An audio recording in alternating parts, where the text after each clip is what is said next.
minces espoirs s'envolent sur ce but de Baron Kelly.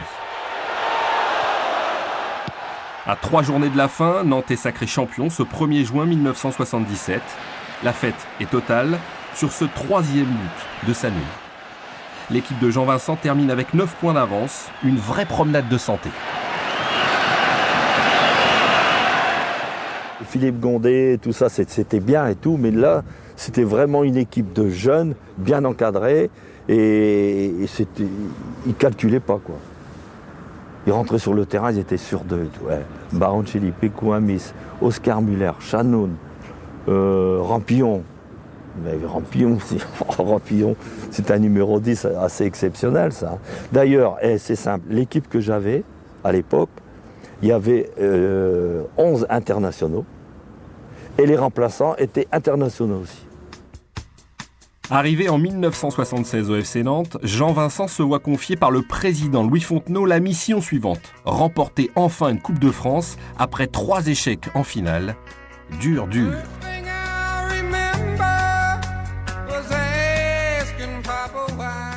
Et le 16 juin 1979, au Parc des Princes, les Nantais affrontent une équipe d'Auxerre en 2e division, des semi-professionnels. Dès le premier quart d'heure, les jaunes se rassurent, but de Pécou, le plus dur est fait, semble-t-il. Mais sur ce centre, Serge Maisonnès, à l'époque journaliste, reprend ce ballon de la tête, il égalise. La peur s'empare des joueurs de Jean Vincent, ils sont paralysés, un partout à la fin du temps réglementaire. Après quelques frayeurs, les Nantais s'imposent lors de la prolongation. 4-1, triplé de Pécou et énorme soulagement. Le capitaine, Henri Michel, peut aller chercher sa Coupe de France. Après 2 échecs personnels en finale, la malédiction est tombée.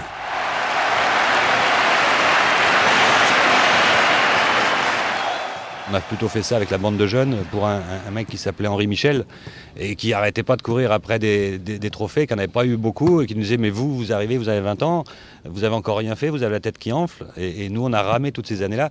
Donc on avait surtout un super groupe. Le capitaine, le papa aussi, c'était Henri Michel et il y avait une bande de jeunes, moyenne d'âge, je crois qu'on avait quand même que 19 ou 20 ans quand on est la première année où on est champion de France. Donc ça, ces moments-là, c'est des moments forts. C'est nos 20 ans.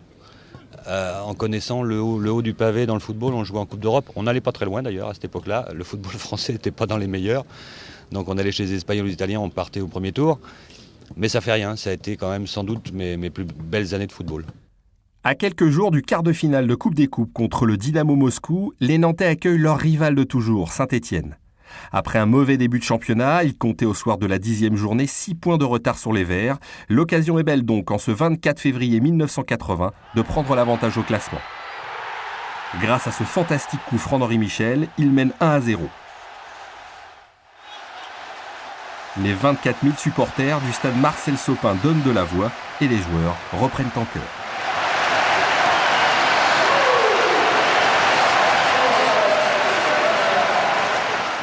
En deuxième période, Éric Pécou scelle le score, 2-0. Saint-Étienne ne gagne plus à Nantes depuis 1964, une éternité.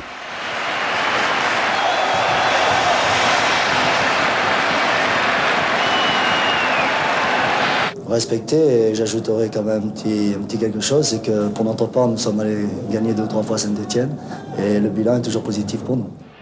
Cette année 1980 semble être la bonne. Nantes réalise un grand parcours européen et atteint les demi-finales face au Valence de Di Stefano. Dès les premières minutes du match, les joueurs de Jean Vincent donnent le ton, virevoltant, éclatant et parfois époustouflant. L'Espagnol Arias en perd son latin, il marque contre son camp. En deuxième période, ce diable de Kempes égalise. Les Nantais dominent, promènent leurs adversaires, mais manquent de réussite.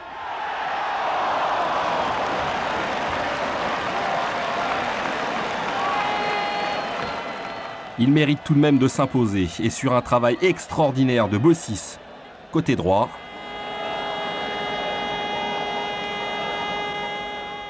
Pécou marque de la tête. Victoire 2-1. Le score est flatteur pour Valence. À Nantes, un match exceptionnel, avec beaucoup d'occasions de but. On rencontrait pourtant Valence, qui n'était pas la première équipe, avec des joueurs comme Kempes, comme René Bonhoff, l'Allemand. Et c'est vrai que quand on est allé là-bas, on avait une marge insuffisante pour gagner. On a pris 4-0 là-bas. Il faut dire aussi que la veille du match retour, on a pris le décès d'Omar Sanoun, qui était un ami de tous les Nantais, qui à l'époque était à Bordeaux. Et ça nous avait quand même, on avait quand même souffert de ce décès. Quelques heures avant le match retour, Omar Sanoun décède. Les Nantais, au stade Mestalla, dominent une nouvelle fois les Espagnols. Ils s'inclinent cependant 4-0. C'est la fin d'un rêve. Quelques jours après leur élimination et en hommage à leur ancien coéquipier, ils disputent un match de très haut niveau contre Lyon. Oscar Müller, le fils de Ramon, ouvre le score 1-0 dès les premières secondes du match. Les Nantais ont comme dernier objectif le titre de champion de France. Combatifs et déterminés, ils bousculent les Lyonnais. Un ballon récupéré au milieu de terrain. Amis s'enfuit côté gauche. Et le défenseur Tussaud marque un but somptueux.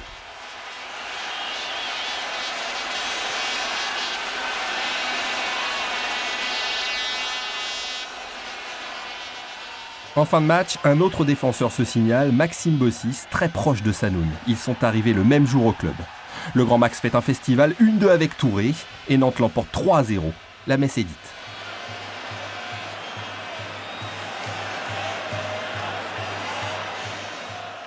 Deuxième du championnat ces 2 dernières années, Nantes reçoit l'un de ses principaux rivaux pour le titre, Sochaux, à 1 point seulement. Et ce 6 mai 1980, dès le début du match, les Canaris marquent grâce à Bruno Baroncelli. Les Sochaliens, qui sont la bonne surprise de ce championnat avec des joueurs tels que Rust, Revelli, Gengini et Djadaoui, reviennent au score grâce au jeune Anziani. Nantes domine et sur une belle combinaison reprend l'avantage pour ne plus le lâcher, 2-1.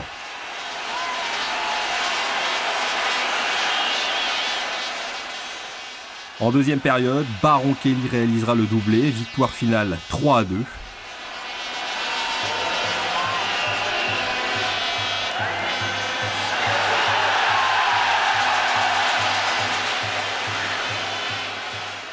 C'est le 5e titre du club acquis dans la douleur. L'équipe s'est mise aussi progressivement à être une grande équipe française, une des grandes équipes françaises qui a su maintenir un rythme de croisière intéressante, malheureusement qui n'a pas toujours été au bout de ses idées, aussi bien en championnat, car on a souvent terminé 2e, on a terminé souvent dans les 5 premiers, donc qui démontre quand même une régularité d'un club, et puis de la valeur de cette équipe. Puis malheureusement, on n'a pas bien su s'exprimer en Coupe d'Europe.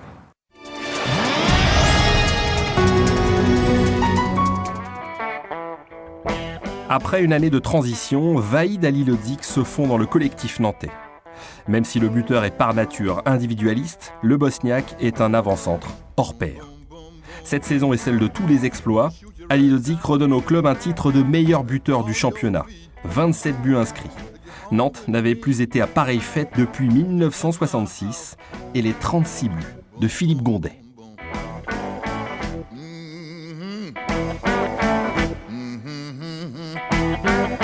I love to see you walk up and down the floor when you're talking to me, that baby talk. I like it like that.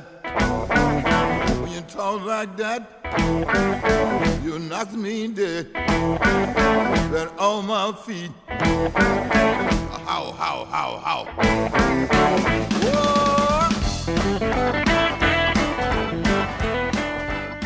Formés la plupart par Coco Suodo, ces joueurs se connaissent par cœur.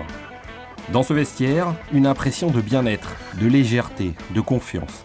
Sûrs de leur force, ils appliquent parfaitement les consignes de leur mentor. Personne ne leur résiste et à quelques minutes d'un nouveau titre de champion, ils ont cette sensation du travail bien fait. Sur le terrain, les Nantais donnent leur pleine mesure. Le 13 mai 1983, ils corrigent Saint-Étienne, 4-2. Le beau jeu est au rendez-vous sans oublier la rigueur nécessaire. Meilleure défense mais aussi meilleure attaque du championnat. Les Bordelais sont à 10 points au classement. Les Verts finissent 14e à 24 points, un gouffre. Pour une première saison d'entraîneur, c'est une première saison triomphale. Suodo est un homme comblé.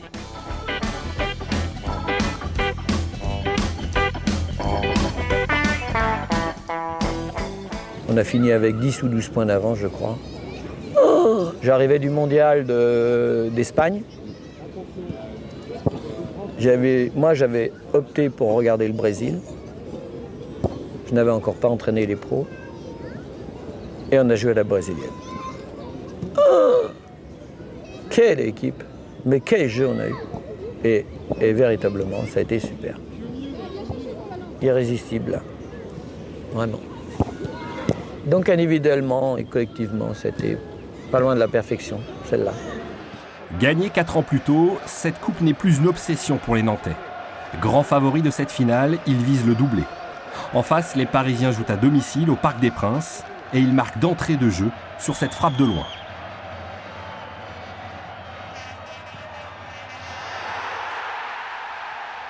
Le PSG est une équipe solide, expérimentée, 3e du dernier championnat.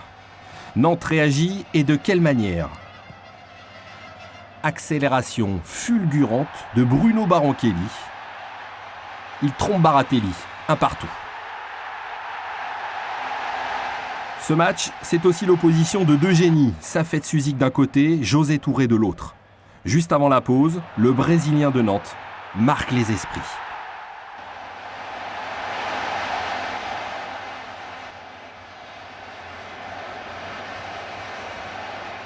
Un but d'anthologie, 2-1.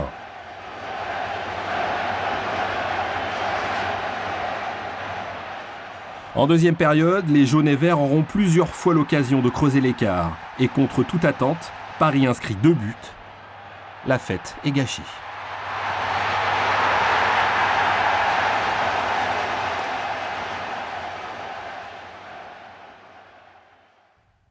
Les lendemains sont funèbres. Un dimanche de novembre 1984, sur la voie express Nantes-Saint-Nazaire, c'est l'accident. C'est à Doncor, le demi-frère de Marcel Desailly et Jean-Michel Labjoff perdent la vie. Sidi Kaba est estropié. La blessure est profonde, la douleur ne se refermera jamais. Le FC Nantes est en deuil. On a perdu 3 de nos meilleurs joueurs qui montaient à ce moment-là, lors d'un accident de voiture terrible, où le demi-frère de Marcel Desailly, c'est à Doncor, où Jean-Michel Labjoff et où Sidi Kaba ont été tués, enfin 2 ont été tués, Sidi a été grièvement blessé et perdu pour le football, ont été tués dans un accident de voiture. Et ceux qui devaient être la colonne vertébrale de notre équipe 85-90, elle est partie. Une autre disparition moins tragique bouleverse la vie du FC Nantes. En 1986 et après 17 ans de présidence, Louis Fontenot s'en va. Discret et efficace, le club est devenu sous sa direction familiale. À 80 ans, il décide de passer à autre chose. Un an auparavant, les derniers espoirs du club d'être champion s'envolent. En 1985, Nantes termine finalement 2e. La saison suivante, les jaunes et verts sont encore 2e derrière le Paris Saint-Germain. Fin d'une époque dorée, début des contrariétés. Les résultats sont médiocres, le club perd ses meilleurs joueurs. En 1983, Thierry Cussot avait donné le coup d'envoi de cet exode. L'argent ne fait pas toujours le bonheur. Changement de joueur donc, de président, arrivé en 1986 de Max Bouillet, et bientôt d'entraîneur. Miroslav Blažević succède à Jean-Claude Suodo, de retour à la formation. La Beaujoire vit tout de même de belles soirées. Le Marseille de Jean-Pierre Papin est étrié, 5-0. Nantes est 10e du championnat, après un parcours très moyen.